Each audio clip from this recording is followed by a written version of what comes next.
ওই যে বললাম না, সিজনটা এখন এমনই, এই রোদ এই বৃষ্টি, এই যে এখন কড়কড়া রোদ, চামড়া পুড়ে যাচ্ছে।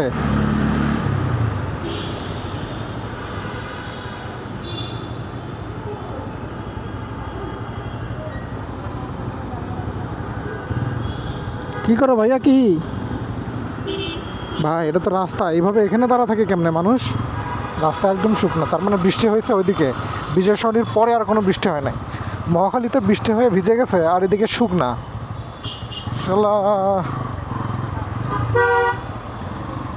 এখন আমি টান দিয়ে সরসরায় বের হয়ে যেতে পারবো। এখন আমার ঠেকায় কে? 150 সেকেন্ড, এতক্ষণ এই যে রোদের মধ্যে পড়বো। মহাখালীতে বৃষ্টি হয়েছে, কিন্তু এই বিজয় সরণির পরে আর কোনো বৃষ্টি নাই। আরও স্পেসিফিকভাবে বললে, ট্রাস্ট ফিলিংয়ের সামনে থেকে এদিকে কোনো বৃষ্টি নাই।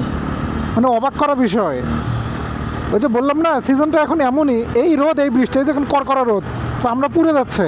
অথচ 5 মিনিট আগে বৃষ্টি হয়েছে। কি একটা অবস্থা! আর কয়দিন ভাই? 1 থেকে 2 মাস, তারপর তো শীত পড়ে যাবে। আর গ্রামের দিকে তো এখন হালকা হালকা কুয়াশা পড়তেছে আমি শুনলাম, কিন্তু ঢাকাতে তো আসলে শীত ওইভাবে পড়ে না। এখন দেখার বিষয়, শীত কবে আসে ঢাকায়।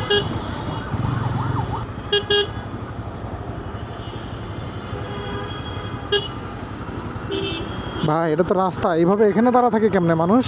সিগন্যালটা ছাড়ার পরে সবাই আসলে ব্যস্ত হয়ে যায় যে যার মতো করে গন্তব্যে যাওয়ার জন্য। আমিও তাই আসলে। ওরে, রিক্সা লোড করে পুরো সবজি নিয়ে যাচ্ছে, শাক পাতা এগুলো সব দেখতে পাচ্ছি। হ্যাঁ, এমনিতেই অটো নিষিদ্ধ মেইন রোডের উপরে।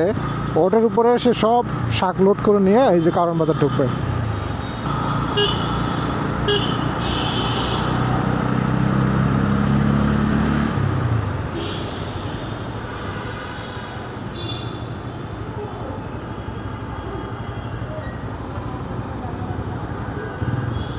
কি করো ভাইয়া? কি